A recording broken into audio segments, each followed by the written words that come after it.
Para actualizarnos con Carlos Rodríguez, no sé si empezar con el dólar primero o con el viaje de Duhovne a Estados Unidos, que vos dijiste del viaje de Duhovne que no debía haber ido o que no debía ir y que se quedara acá, pero que sin la lapicera. Explícame un poco ese juicio y después vamos a hablar un poco de lo que fue a hacer al Fondo Monetario. Mira, el mío fue un juicio medio al paso, fue un chiste lo de la lapicera. Lo que quise decir es, primero no creo que Duhovne vaya a tranquilizar a nadie. No es un ministro con mucho poder o mucha presencia internacional, no estamos en una buena situación y estamos en el medio de una crisis cambiaria cuando se decidió el tema. O sea, mandar a un ministro que vaya al mundo a tranquilizar al mundo es medio... La impresión es que suena por la galería para, digamos, abrochar un poco mejor el acuerdo con el Fondo Monetario. La verdad que no sé, no soy asiduo de los cócteles y de los inners del gobierno. Pero ¿No te llaman a vos? Mirá que llaman tantos economistas. Jamás. La última vez que lo vi a Macri fue en una conferencia en el bar en el SEMA hace muchos años, le ofrecí ayuda y jamás nadie me llamó de su partido, para nada, ni para tomar un café. A mí me suena que en todo caso Duhovne, si viajó a Washington, suponiendo que esté en Washington, fue para discutir posibles cambios al acuerdo. A mí me parece que este acuerdo fue hecho para llegar al G20 y punto. Por parte de los Estados Unidos. Por parte del Fondo Monetario, para ayudar a la comunidad internacional que ya se jugó por Macri y ya... Y que no haya que no haya disturbios, ni líos, ni inflaciones, ni default, ni dramas, hasta que pase el G20. De hecho, no hay enormes ajustes hasta entonces. O sea, el famoso 1.3 es el año que viene, y el año que viene está en el infinito, es año electoral. ¿Okay?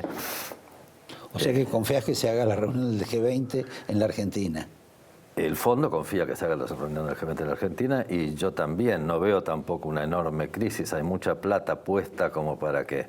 Lo único que podría pasar en este momento es una crisis cambiaria, peor de la que hubo, y hay mucha plata para que ocurra ese tipo de crisis. Sí puede subir el dólar un poco más, pero no, ni crisis cambiaria terminal, ni hiperinflación, ni corrida bancaria. De acá al G20. El año que viene lo veo más complicado. ¿Okay? O sea que Duhovne negocie mantener el ingreso irrestricto de capitales, que para vender dólares por día solo se va a remitir a vender 100 millones de dólares y no como 150 ocurrió alguna vez en la semana pasada, y mucho menos que se desprenda de muchos más dólares para contener cualquier tipo de suba, y que en alguna medida eso va a justificar la flotación libre.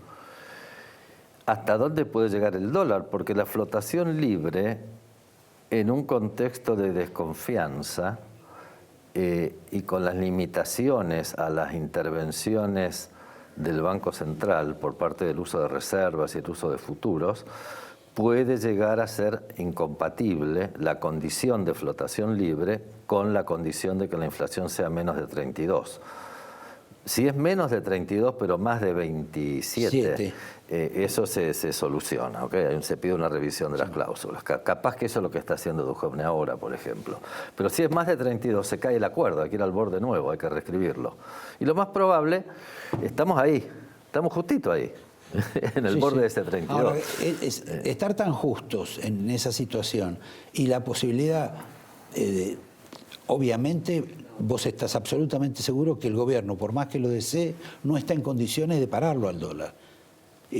Tiene sentido porque la verdad que la Argentina se ha rifado infinidad de reservas, no pudo pararlo y hoy está como que no hay una crisis cambiaria del todo, pero con la acechanza de que el dólar puede seguir subiendo. Es que usar todo el crédito que tenemos, más las poquísimas reservas nuestras que tenemos, que entiendo de acuerdo a lo que dice el stand-by son 23.000 millones. Exacto. Todos los que hablan de 60.000, 65.000, bla, bla, bla, de aquí y de allá, no son bueno, reservas. Vos deberías saberlo, fuiste... Son 23.000. Vos manejaste el Banco Central. No, yo no fui Roque. No, bueno. Yo nunca estuve en el Banco Central.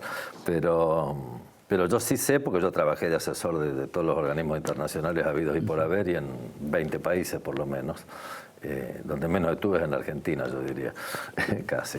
Que las reservas internacionales netas no son lo que publicaba todos los gobiernos, el kirchnerismo y este gobierno, hasta el día de hoy.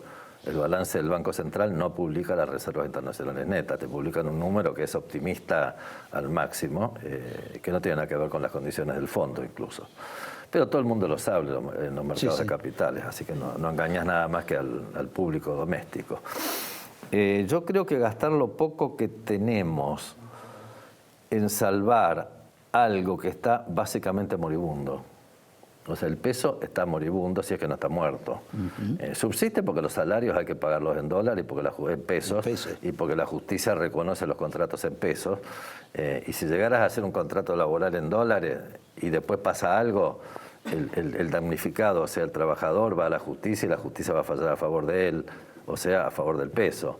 O sea, es un tema legal. El peso existe porque tiene un sustento legal, no económico. Y el peso tendría que tener un sustento económico. Bueno, era la idea que decía tener Sturzenegger. No se la conozco, pero... Bueno, lo expresó. Lo expresó, ok.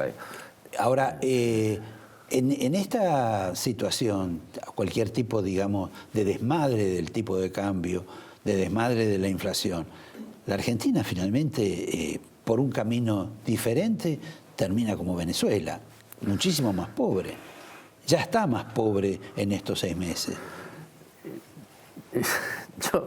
Yo no veo el caso venezolano. Venezuela es una dictadura, en primer lugar. Acá nunca hubo dictadura. El kirchnerismo era feo. Olvidémonos del régimen. No era una dictadura. No, olvidemos del régimen. Si no me refiero a la evolución económica de ciertas situaciones. Que se puede llegar a una situación de desastre también por otro tipo de camino. Hemos tenido muchos desastres, hasta le hemos declarado la guerra a Inglaterra, entre otras, o creo que no se declaró la guerra. No solo declaramos, sino que se combatió, y murieron muchos argentinos. No, por supuesto que murieron, pero sin declaración formal, pero no importa. Tuvimos Estados Unidos en contra, tuvimos hiperinflaciones, tuvimos el Rodrigazo con Isabel Perón pidiendo que no la tosiguen, hemos tenido montones de desastres y salimos porque todavía hay una cierta fortaleza. En primer lugar, no somos Venezuela, que lo único que tiene es una empresa estatal que saca una renta que se llama petróleo. Acá hay una enorme fortaleza en el sector agropecuario, hay un enorme sector servicios, hay un montón todavía de capital humano. Estamos todos desorganizados, eso es otra cosa, pero podemos llegar a caer en violencia, como caímos ese 2001 en la Plaza de Mayo y cayó el presidente y todo lo demás, pero nos recuperamos de nuevo. Hicimos default y nos recuperó el cristinismo del default, aunque parezca mentira. ¿Okay? El default lo hizo el radicalismo y el cristinismo lo sacó del 93% del default. El macrismo no hizo el piquito que faltaba. Claro, sí, no estoy elogiando al cristinismo, para nada, te quiero decir. Pero te quiero decir que el país tiene cierta fortaleza para recuperarse. Bueno, hoy está como con otra economía. Hay gente que ahora por el tipo de cambio puede exportar. Posiblemente hay gente que también puede exportar o trabajar mejor porque los salarios van a perder poder adquisitivo, entre otras razones, digo. Me gustaría hacerte un par de remarks ahí. Sí. El tema del tipo de cambio en primer lugar. Nadie exporta porque esta semana el tipo de cambio suba.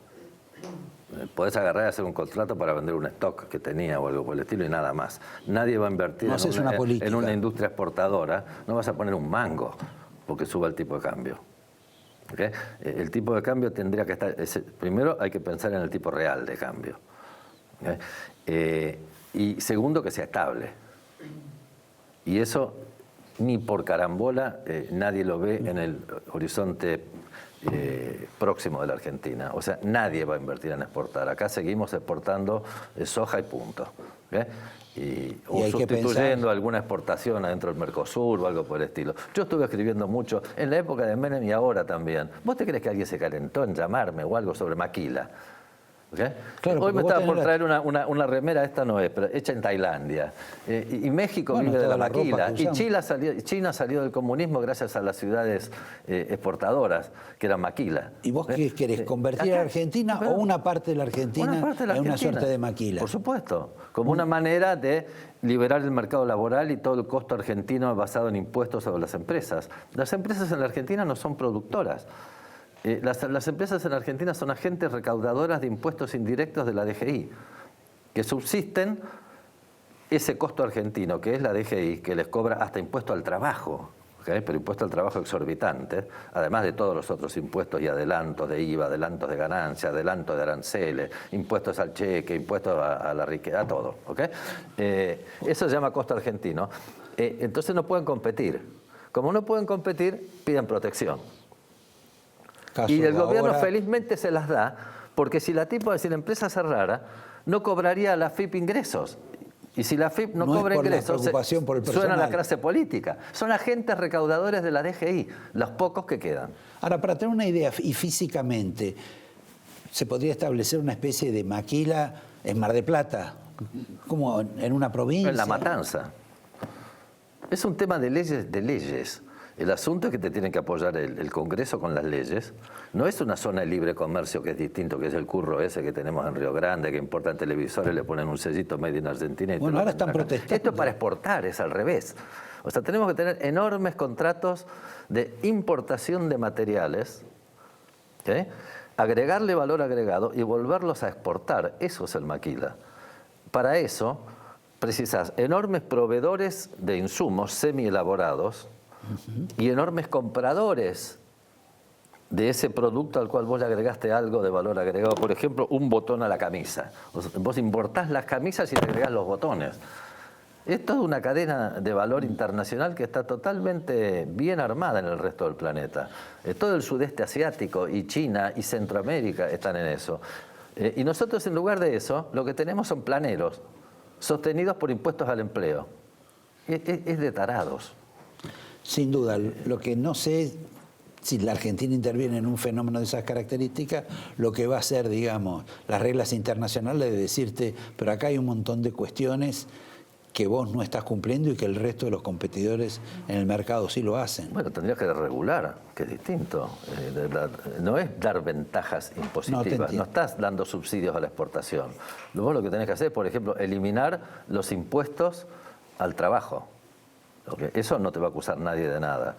Tenés que eliminar todo el sistema de adelantos de la DGI, adelantos de IVA, adelantos de todo, que después te lo devuelven el año del jopo y con la inflación que hay totalmente devaluado. Y montones de impuestos que yo no soy un técnico impositivo, pero que me cuentan los empresarios que los vuelven locos. El impuesto al cheque a mí no me hace nada, pero a ellos los destroza. Para darte otro ejemplo, sí, sí. ¿Okay? Pequeñito. Esas cosas vos las podés eliminar sin que nadie te acuse de competencia desleal. Eso no es competencia desleal. Ahora, vos fuiste empresario, levantaste una universidad. Sí. Si tuvieras que participar de vuelta con un proyecto de esas características, ¿qué tendrías que tomar en cuenta? Porque eso, digamos, con la experiencia tan habitual de que una persona famosa logró determinadas cuestiones de éxito, ¿qué recomendarías o qué dirías vos que uno tiene que tomar en cuenta? Primero que tengas control, cosa que yo no tenía sobre la universidad. Las universidades en Argentina tienen un consejo superior, un board of trustees. Sí. La Ditela pertenece en parte a la familia Ditela. La San Andrés pertenece a los, creo que son los anglicanos, ¿no? Sí.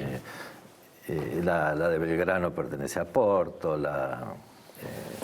Popovsky tiene la de Palermo, la UADE pertenece a la Cámara Argentina de Empresarios. El SEMA no pertenece a nadie, era un grupo ad hoc armado. Yo ahora me fui y no tengo nada que ver. No, eso está claro, pero... acá se hizo sobre la base de personajes. Importemos personajes de afuera, o sea, se hizo de una manera muy ad hoc. Yo no le recomendaría de nuevo, no creo que se pueda hacer de nuevo. ¿Y un empresario, qué tipo de recaudos en ese plano tiene que tener Es difícil hacer una empresa en Argentina. Acá en la Argentina es un país que sorprendentemente la sociedad, uno de los valores más profundos y más queridos de esta sociedad son las pymes. O sea, ser pyme es un elogio. Yo siempre, desde que estaba en el gobierno, me acuerdo que me invitaron a una reunión en la Unión Industrial y me empezaron a hablar de las pymes. Y yo pregunté, ¿y eso qué es? Y son empresas pequeñas, familiares. ¿Y para qué las quieren? No, porque son la principal fuente de empleo. Entonces me acuerdo que yo puse un tuit irónico diciendo, hay una empresa grande, gigante, que tiene 10.000 empleados, muy productiva y competitiva internacionalmente. La ahogan con impuestos, le ponen impuestos al empleo, la empresa cierra. Se crean 10.000 pymes de una persona cada una, que no son competitivas y que evaden impuestos. Viven gracias a no pagar impuestos. Y a eso uno lo llama un logro. Entonces después viene un político y dice, los principales empleadores en el país son pymes, hay que promover las pymes, hay que tener más pymes. Y yo lo que le digo a ese tonto es, primero, es un bruto, como diría mi buen amigo el economista, sos un bruto, un burro. Y segundo, hay que tener menos pymes y más empresas grandes. Obvio. Ahora ninguno se anima a decirlo. Salvo yo, entonces me dice que soy poco convencional, que tengo la lengua larga y cosas por el estilo. ¿Okay? Las empresas grandes hacen al progreso, a la competitividad y a la productividad. Y a la productividad. Bueno, Carlos, te agradezco. Te doy primero todo, te doy un vino para que lo celebres en tu casa. En el viaje en taxi. Ahí está.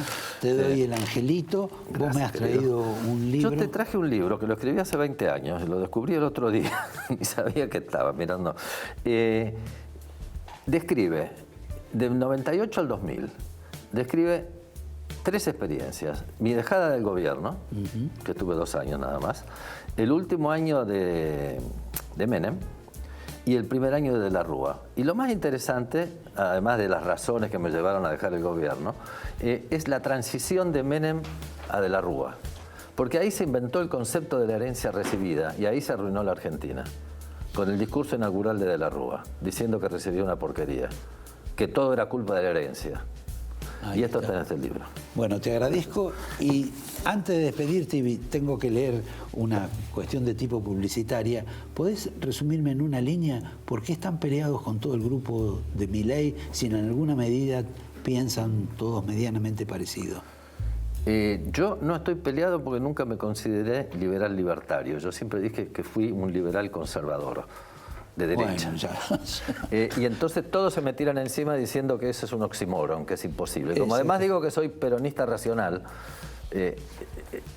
yo no estoy peleado con Milei. Simplemente lo bloqueé de mi cuenta hace mucho tiempo por decir muchas malas palabras, insultar a mí de la manera más abierta posible.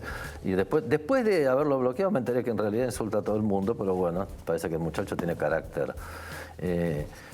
Dicen que va a salir de eso también. Veamos. Pero no me interesa pelearme con Milei realmente. Lo considero como demasiado enfocado en Keynes y punto. Y un economista tendría que ser un poco más amplio. O sea que no es alguien con quien me interese tener discusiones, porque Keynes es algo que no me interesa atacar. Ni atacarlo ni defenderlo. Fue parte de la historia económica, fue un hombre muy inteligente.